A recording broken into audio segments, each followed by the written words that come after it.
Ассалаумағалейкум. Қалдарыңыз қалай? Денсаулықтарыңыз қалай? Аман сенсіздер ме? Бүгін апрельдің 26-сы бұйырса пеш жасайық деп жатырмыз. Длительного горения дейді ғой. Қолдан өзіміз алдында мен жасағам. Оны түсіріп үлгерген жоқпыз. Енді міне жігіттермен бірігіп сол пеш жасайық деп жатырмыз. Бізбен бірге болыңыздар. Қандай пеш екенін көресіздер. Міне мынау бүтін лист. 4-тік листтан бастайық деп отырмыз.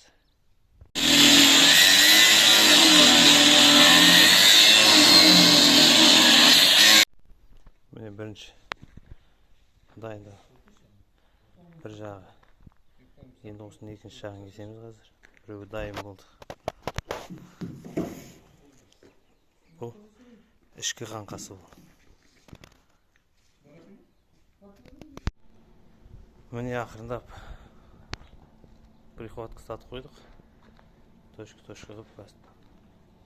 Тағы ары қарай келтіріп алатын жайлар бар. Келтіріп алып ары қарай айландыра дәнекерлеп шығамыз. Осындай болды. Бұл тағы да айтамын, ішкі қаңқасы. Бұның бәрінде су тұрады. Міне келесі күн кеше бастағамыз осындай болды. Міне шынау колосник трубадан 25-тік. Бұл трубаның ішінде де су болады. Мынау құдықтар жасалып жатыр. Әлі жұмысы көп. Мынандай болып жатыр міне. Мынаның ішінде де су тұрады. Артынан колосниктарының тесіктері. Осындай болады. Бүгін келесі күн суық. Қазір мүмкін ішке кіргізіп аламыз.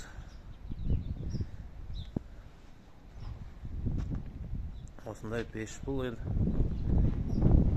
Қалай болады ары қарай көреміз енді. Мыналарды қазір қалған құдықтарын жасап шығам. Мына жақтарын дәнекерлеу керек. Мына құдықтарын дәнекерлеу керек. Содан кейін сыртқы қаңқасына кірісетін боламыз.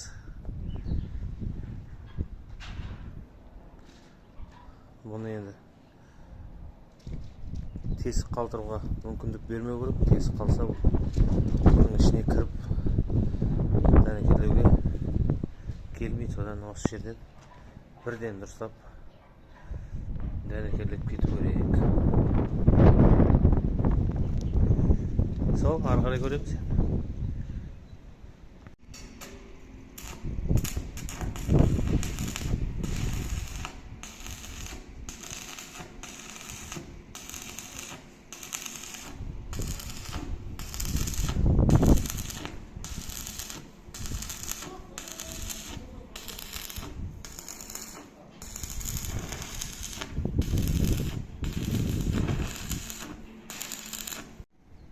Міне мынандай болып құдықтары жасалды. Құдық. Ішінде бұл құдық бәрі су болады бұда. 3 құдық болады. Бәрі жылып тұрады. Ішкісі қаңқасы кішкене болыңқырақ қалды. Осыдан кейін сыртына көшеміз.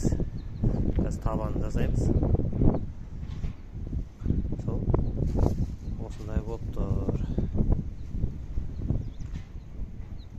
Жағын көрсетсем бұлай болады. Бұда да су болады. Мынандай қып мұржасын дайындап жатырмыз. Қазір жатқан күйі бұлай болады.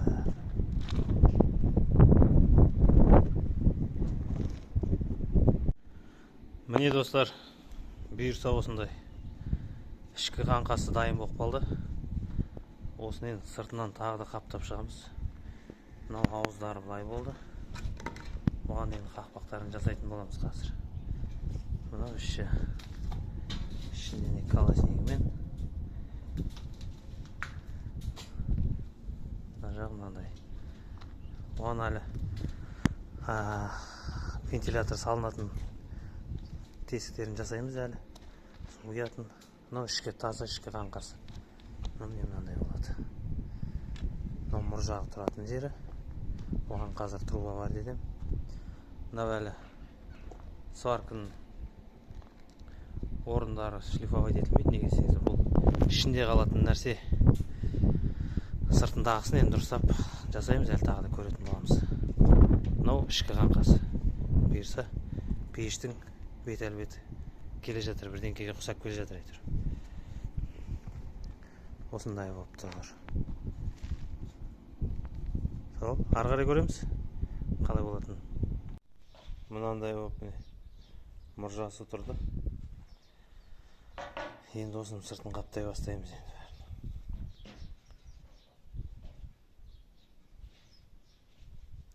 Тұрғызғаннан кейін сыртын қаптаймыз.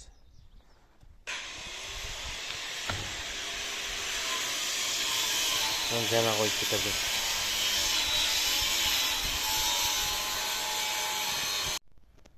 Міне достар, бұйырса осындай пеш болып шықты.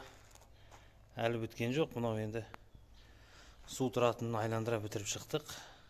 Бұйырса мынандай болды. Енді аузын жасаймыз. Мына құдықтың аузын жасаймыз. Мына жер былайынан бітеледі. Мынау құдық. Қазір бұйырса су құйып тексерейік деп тұрмыз. Қазір мына жерге подачасын дайындаймын. Бар етеміз. Содан апарып су құйып көреміз. Су ағам ақпай ма? Осындай. Асты бар осындай. Енді қазір бүгін аузын жасауға тырысамыз. Жағынан мынандай болды.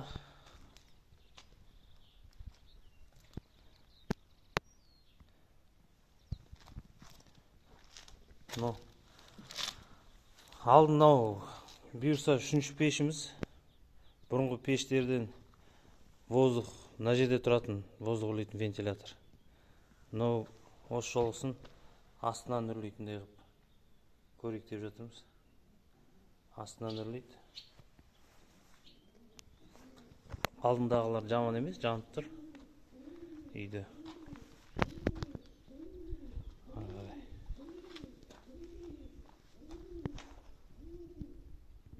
Міне мынандай. Мынау судың подачасы. Мына жерде датчик температура тұрады. Мына жерде аварийный клапан тұрады. Соны бар етіп қойдық. Енді барып қазір су құйып тексереміз енді. Момент истины. Су құйып жатырмыз. Тыныш.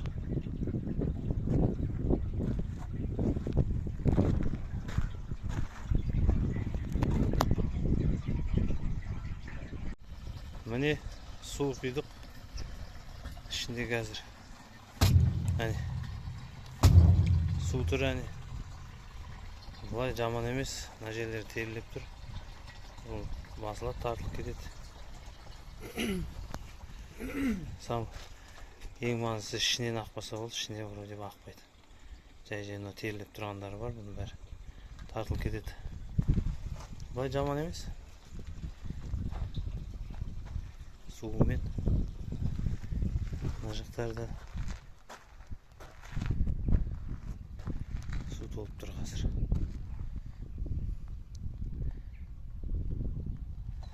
Бұлай жаман емес. Николай Снегов.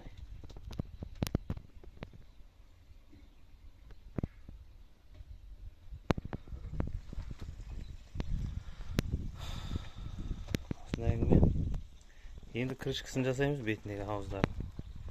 Сонымен бұйырса бұл бітеді. Бұл 120 квадратқа арналған пеш. Міне достар, пешіміз бұйырса бітті. Міне есіктердің ауыздары салынды. Әлі енді топсасымен шөктер салынған жоқ. Енді топса алдырып жатырмыз. Топсасымен несін асын, аузын аш, алып қойған. Қазір ішін көрсетейін. Құрылышы міне мынандай болды. Мына тесіктерінен бәрінен ауа үрлейді. Ауа үрлейді. Мына жерде вентилятор тұрады. Осындай пеш болды.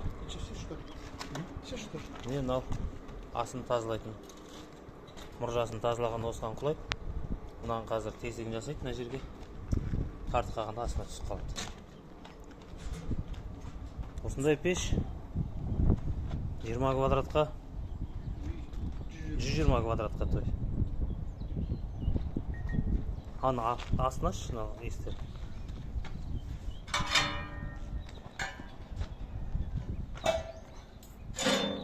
Міне осындай пеш болады. Мына калашниктің бәрінде су. Мына жерде құдығы болады. Осыны былайынан. Бұны толады өзі, тазалап отырамыз. Бұны тазалап отырып,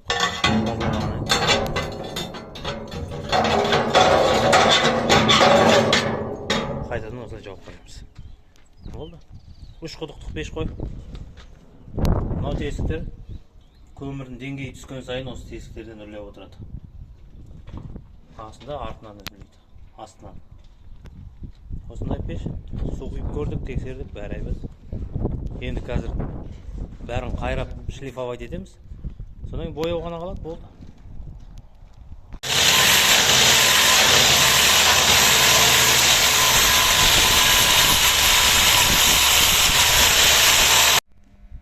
Осымен мына пештеріміз бітті. Енді мынаны бояу ғана қалады. Есіктерінде уплотнительдерін салдық. Бояп. Мына жерде ұстайтыны ғана, жабатын ручкасы ғана қалды енді. Болды. Мына жерде мотор үрлейтінді. Қалған бәрі дайын. 2 пеш осындай болып шықты. Бәрі бірде екеу егіз қозыдай. Бұл бітті, енді ары қарай шөпке дайындық басталады. Жылда әңгіме. Сау ағайын. Сау болыңыздар. Амандықта жүздесейік. Видео енді көп болып шықпағалы. Оған қол тимей жатыр енді. Қолдан келгенше түсіріп тұрамыз. Жаз бізде биыл мамыр айы өте суық болды. Желден жел, суық жел, түнде минустар болып тұрды. Қатты суық болды енді. Жаз шыққалы міне осы 1 июньнен бастап қана жаз шыға бастады. Күн ысып. Енді бір 20 күнді дайындықтан кейін шөпке кетеміз. Сау ағайын. Амандықта жүрсек, келесі видеоға дейін сау болыңыздар.